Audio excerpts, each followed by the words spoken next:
What are we doing every morning? We just read. What are we reading? The Bible. What version of the Bible? Or what time is it? It's time for ESD, ang salita ng Diyos. And we're reading Lucas Kapitulo 5, versikulo 6 hanggang 11, or Luke chapter 5, verse 6 to 11, or verses 6 to 11. So, babasa na po tayo. Verse 6. Nang magawa na nila ito, nakahuli sila ng napakaraming isda hanggang sa halos masira na ang kanilang mga lambat. Bago yon, basahin mo natin pinanggalingan yung verse 5. Sumagot si Simon, Guro, magdamag po kaming ng isda, pero wala kaming nahuli. Ngunit dahil sinabi ninyo, iuhulog ko ulit ang mga lambat. So, nagre-reply, or ito yung response ni Simon Peter, or ni Simon, nakapatid ni Andrew kay Jesus. So, yun yung verse 6, yun yung response. Ulitin ko yung verse 6. Nang magawa na nila ito, nung nahihulog na nila ang mga lambat, nang magawa na nila ito, nakahuli sila ng napakaraming isda hanggang sa halos masira na ang kanilang mga lambat. Verse 7. Kaya, kinawayan nila ang kanilang mga kasama na nasa isa pang bangka para magpatulong. Tinulungan sila ng mga ito at napuno nila ng isda ang dalawang bangka hanggang sa halos lumubog na sila. Verse 8. Nang makita iyon ni Simon Pedro, pero hindi pa siya na-change yung name niya sa Peter dito, o sa Pedro. Kumbaga, para lang ma-distinguish ko sino yung tinutukoy.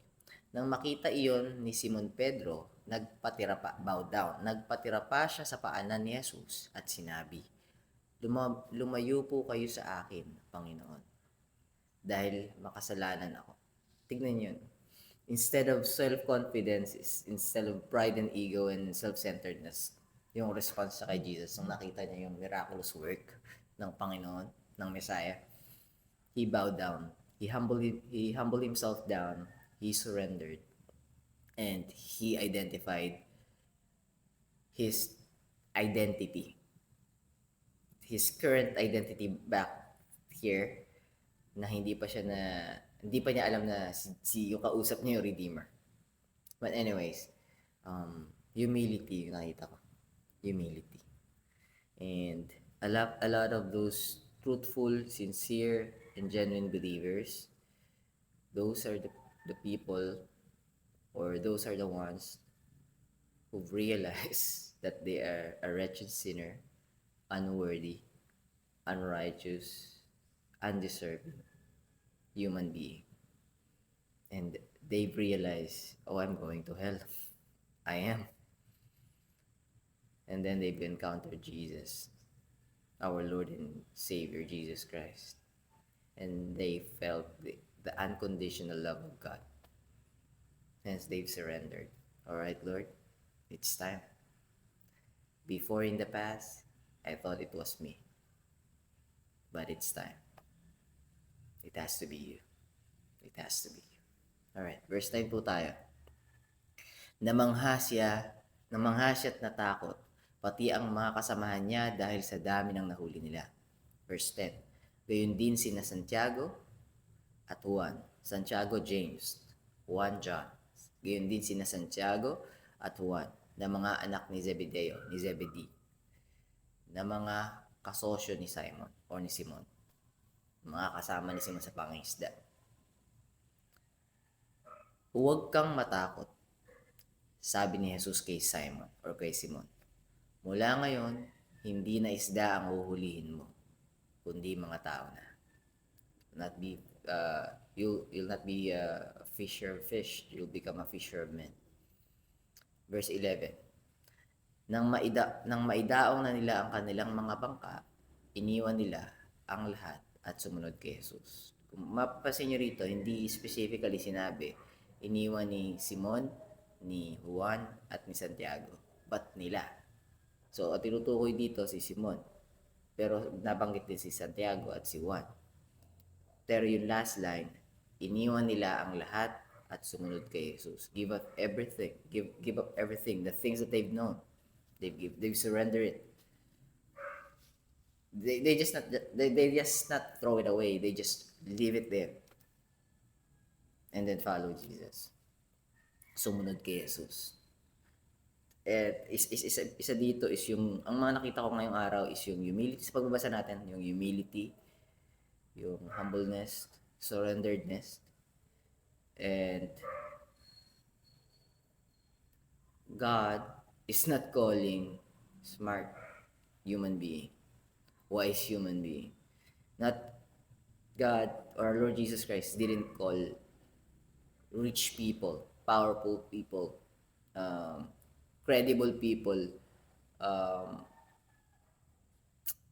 There's a word that's running inside my head, but I just cannot pull it.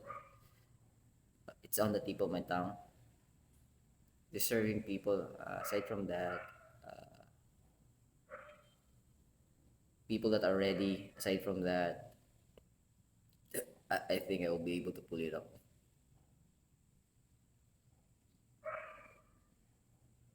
Our Lord Jesus Christ is not calling deserving, worthy, credible. I'm unable to pull it up.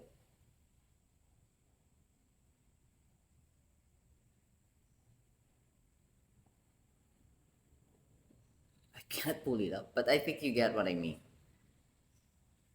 Our Lord Jesus Christ called out those people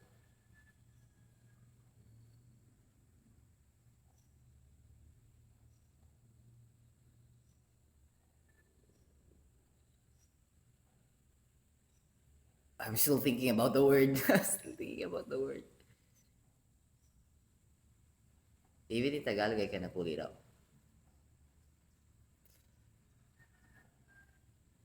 But I think you know what I mean. Gets na yun na yan. Yun yung ibig ko sabihin. Ang tinatawag ng Panginoon is yung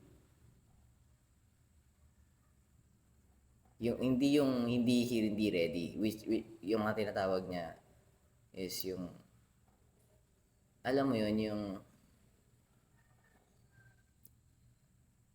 kasi pwede naman may pride and ego. Pero hindi eh. Binitawan agad ni Simon yung pride and ego niya ron eh. Lord, layuan niyo po ako. Makasalanan po ako. Di po ako karapat-dapat. There's a word. I'm still thinking about it. I'm actually stalling. I'm actually stalling so I could pull up the word.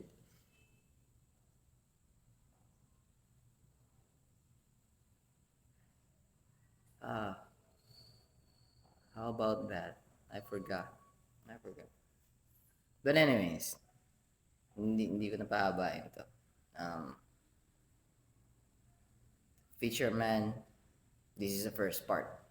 This is only the first part. Our Lord Jesus Christ called it fisherman. Kasi tatlo to. Si Zebedee, pagka nakita niyo yung gospel, si Zebedee, tatay ni John, tsaka ni James, ni Juan, tsaka ni Santiago. And then, as we go along this chapter, we'll be able to see different kind and types of people that our Lord Jesus Christ called to serve His ministry and to be with Him, to be His disciples and then turn apostles. All right, I think that's it for me.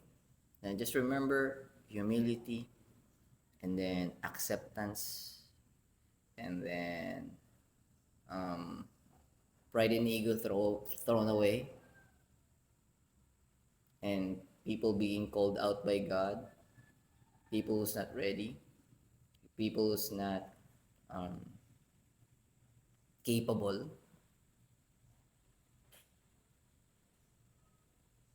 God has different ways how to choose people.